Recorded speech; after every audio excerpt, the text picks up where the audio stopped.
Imagine a patient walking into a primary care clinic with a pressing, undiagnosed health concern, but before they even sit down in the consultation room, they've already completed a 20-minute comprehensive clinical interview.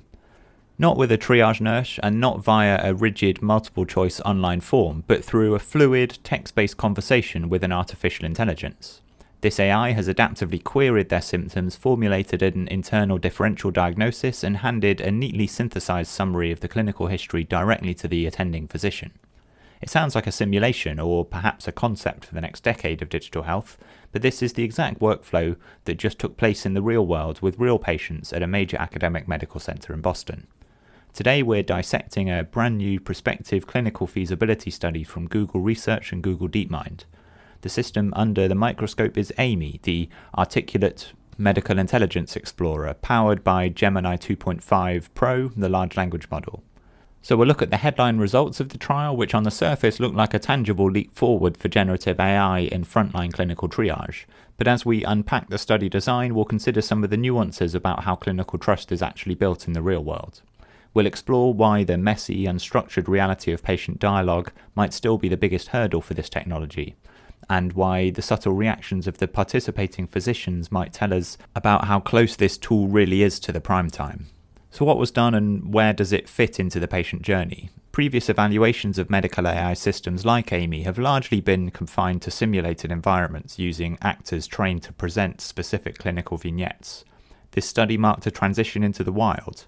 The clinical setting was an ambulatory primary care clinic handling urgent care appointments. The workflow was designed as a pre-visit intake tool. When a patient booked an urgent care slot, they were invited to interact with AMIE via a secure web interface on a laptop or desktop computer up to 5 days before their appointment. AMIE's job was to conduct a dynamic clinical history.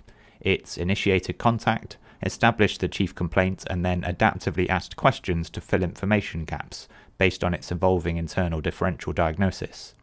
At the end of the chat, AMIE provided the patient with a tentative list of potential diagnoses to discuss with their doctor. It wasn't an unsupervised deployment though. Every single interaction was monitored in real time by a board-certified internal medicine physician via a muted share screen. This human safety supervisor had a strict mandate to intervene and terminate the chat if the AI exhibited any potential for clinical harm, causing emotional distress, or if the patient requested a stop. Simultaneously, AMIE generated a transcript and a clinical summary which was securely transmitted to the patient's primary care provider to review before the actual in-person urgent care visit. 8 weeks later, the research team conducted a chart review to establish the ground truth final diagnosis and compared AMIE's performance against the human clinicians. The headline results of this implementation are undeniably impressive and represent a significant milestone in health AI safety. First, out of the 100 completed patient encounters, there were 0 safety stops. The human supervisors didn't need to intervene to prevent harm in a single occasion. In a real-world setting, proving that an autonomous conversational agent can safely navigate urgent care histories without going off the rails is an important achievement. Although while having no safety flags in 100 selected consultations is helpful, for true autonomy to be trusted, we'd need to be confirmed at orders of magnitude higher and in scenarios which we know are potentially cases where safety issues could occur. The second key result was that the diagnostic accuracy was largely robust. AMIE's differential diagnosis included the final ground truth diagnosis 90% of the time, and it was in the top 3 diagnoses 75% of the time. Third, when independent blinded clinical evaluators compared AMIE's differential diagnosis and internally generated management plans against those created by human primary care providers, they found them to be of similar overall quality. The AI was deemed to be non-inferior in its baseline clinical reasoning. And finally, patient acceptance was quite high. Using validated psychological scales, the study demonstrates that patients' attitudes towards artificial intelligence in healthcare demonstrated a significant increase, although the effect size of this increase was relatively small. So the system had no safety flags, its diagnostic reasoning aligned with that of humans, and patients seemed receptive to it. Case closed? The futures arrived? Not quite. When we delve into the weeds of the study and look closely at the workflow practicalities and examine what's conspicuously absent from the data, a more complex and nuanced picture emerges. This brings us to a core issue of clinical trust. To trust the history-taking capability of any system, a clinician needs to see the history that it's taking, or at least a granular detail of the information that it's acquiring and how that relates to the ground truth of the scenario. In clinical practice, trust in a junior colleague is not built by looking at a comparative rating of non-inferiority on a spreadsheet. Trust is built by observing how they interview a patient, how they navigate ambiguity, how they synthesize a sprawling narrative into a sharp clinical summary. For a system like AMIE, the realism of the dialogue is everything. It must reflect what is likely to occur in the real world. A persistent concern I had with earlier iterations of conversational AI evaluated in simulated settings is that the patient responses didn't seem to reflect the actual way that patients speak. Simulated patients tended to be overly helpful. They yield multiple details in their history in a structured manner that real patients don't really do. Deficiencies in an AI's history-taking logic can be easily masked if the human at the other end is artificially serving up the right answers. Because of privacy constraints, this paper doesn't publish the raw transcripts of the 100 patient interactions, understandably. While the study notes that conversations with older patients took longer due to complex medical histories, we're left somewhat blind to the conversational mechanics. It's not really clearly reported in the data. We need to know how AMIE handles the tangential historian, the patient with poor health literacy, or the individual who fundamentally struggles to articulate their symptoms. Until the broader clinical community can evaluate the messy reality of these sorts of transcripts, establishing deep systemic trust in the AI's clinical acumen will remain difficult. Furthermore, when we look at the blinded comparisons of clinical reasoning, an important caveat emerges. While AMIE and the human doctors were rated similarly on overall quality and safety, the human primary care providers significantly outperformed the AI on the practicality and cost-effectiveness of their management plans. It's a classic symptom of context deficit. AMIE didn't have access to the patient's electronic healthcare record, nor could it perform a physical examination. To compensate for this lack of multimodal context, the AI naturally assumed a broader differential diagnosis. A wider, more exhaustive and ultimately more expensive and less practical investigative workup isn't always necessarily desirable. Human doctors armed with visual cues, physical examinations, longitudinal patient context can narrow the field and propose lean, pragmatic management steps.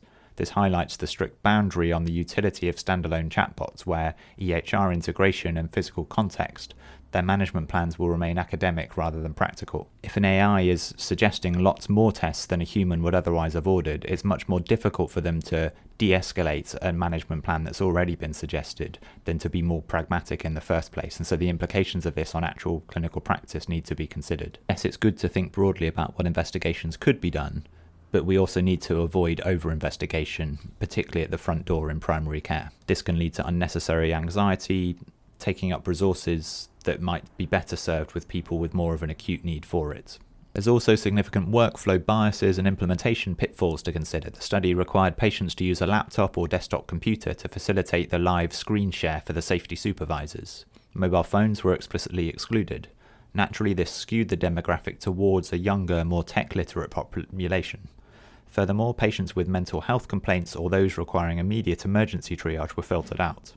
And patients knew that a human doctor was watching their screen, something called the Hawthorne effect, where they're highly unlikely to engage in adversarial behaviour or present wildly off-topic information may well have arisen. So it was important here that the guardrails for safety were high, but this meant that the full extent of the potential Wild West of unfiltered patient interaction and communication remains untested. Then there's the reaction of the primary care providers themselves. If the system were an immediate transformative breakthrough, then we'd expect to see a massive shift in their enthusiasm and behaviour, but we don't. The providers found the tool helpful in 75% of cases, noting that patients arrived more prepared and with more coherent narratives. However, they also reported a bit of friction in the workflow, receiving an AI summary asynchronously outside of the usual preclinic preparation time provided multiple reviews of the same patient, leading to inefficiency. In fact, over a quarter of cases, the clinicians didn't even have a chance to read the AI transcript before the consultation because of the way it was presented to them.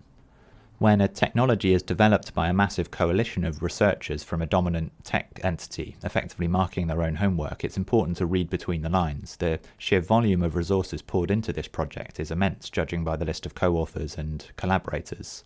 And the ambition of the project is very impressive. They've integrated it within care workflows. The results are very rigorously documented as well.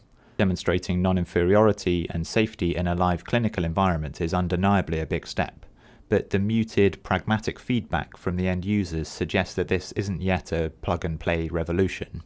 There's no killer result indicating that the tool's ready to seamlessly halve physician workloads tomorrow. So we see a tool that's potentially highly capable in a vacuum and has great potential, but slightly awkward when forced into the rigid gears of current clinical workflows. I think the point about physicians noting that patients who interacted with AMIE arrived at the appointments with their thoughts more organised is an important one. If patients have more time to consider and cogitate on their symptoms and what's most important to them, I think that alone would be a valuable addition. Rather than being put on the spot in the middle of a consultation, patients can consider these things for a bit more time before the day of the appointment, making the appointment itself more impactful and to maximise what can be done in that time. Work I'm sure that Google are already doing for future iterations is to make sure that this can try and be tightly integrated into the electronic healthcare record so that they don't start the consultation with amnesia. It can already have ingested an active problem list, recent discharge summaries, current medication regimes, and the results of last week's blood tests. If a patient complains of a cough, an integrated AI would know that they were started on an ACE inhibitor 2 weeks ago and can tailor its adaptive questioning accordingly. It should also operate seamlessly on mobile devices and ideally eventually accessible via a standard telephone call capable of natural spoken conversation with latency low enough to mimic human cadence. It must be able to listen to the tone of a patient's voice, detect shortness of breath, or interpret the hesitations that indicate confusion or anxiety. Sending a detailed transcript and a synthesized summary to a physician's inbox prior to the appointment sounds helpful in theory, but in practice it gives an already overburdened clinician a reading assignment. Based on its differential diagnosis, if the system could pre-draft the routine investigation orders, the basic blood test, chest x-ray, urinalysis, and hold them in a pending state, then when the physician walks into the room, their role shifts from data entry to executive decision maker. They can verify the history, perform the physical examination, and with a single click sign off the pre-staged note and orders. If the technology doesn't actively reduce the click burden, it will face terminal rejection by the clinical workforce. Google's a leader in its multimodal AI, and the integration of things like computer vision will be very important down the line as well. The system that allows a patient to seamlessly upload a high-resolution image of a rash using their smartphone camera to show the AI their swollen ankle could also add significant value. Clinical medicine is deeply visual and auditory. Until the AI can process these modalities natively, its diagnostic capabilities will remain a bit bottlenecked by the patient's ability to articulate complex physical symptoms and signs through text. The other big area that I think will be important to develop is the ability of the interface to explicitly show their work. If an AI suggests a diagnosis of pulmonary embolism, the physician must be able to click on that diagnosis and see the exact quotes from the patient interaction and the specific data points from the EHR that triggered that hypothesis. That kind of audit trail for an AI to present its internal chain of reasoning in a way that's instantly verifiable by a human expert will be really important and helpful for trust and engagement. If the AI hallucinates or misses a red flag, the human must be able to see exactly where the logic deviated. By making the AI's reasoning transparent and traceable, you transform it from a mysterious oracle into a highly competent, transparent junior colleague. Trust is earned through predictable, observable competence. So, in conclusion, the study is very important and vital, and it's a very well executed proof of concept. Taking an advanced large language model out of a laboratory and putting it in front of real patients in a real urgent care and achieving zero safety failures is a bit of a triumph of engineering and clinical oversight, albeit in a filtered cohort. And I think Google seems to be going about this in the right way. It's impressive that they're aiming to publish their work behind the systems, unlike what we saw from Amazon in my episode earlier at the weekend, and with consumer-facing products like ChatGPT Health, which are making things available without this sort of rigorous oversight. This proves that conversational diagnostic AI is feasible and safe in these controlled conditions. However, feasibility isn't the same as readiness. To cross the chasm into routine clinical practice, developers will need to prove that these systems can handle the unstructured chaos of natural human conversation without the crutch of simulated compliance. We'll need to see a bit more of the raw mechanisms of the AI's history-taking to earn clinical trust. And they'll need to design systems that reduce workflow friction rather than adding asynchronous reading assignments to already overburdened physicians. It's quite a difficult one to judge. How do you score a good clinical history? I think it's really valuable that Google are putting so much into this, and it's an area which could meaningfully change medicine for the better. So this definitely isn't the endpoint of conversational AI in healthcare, but it's a very sturdy initial stepping stone. The future of AI-assisted patient journeys is coming into focus, but there's still plenty of messy real-world integration left to do.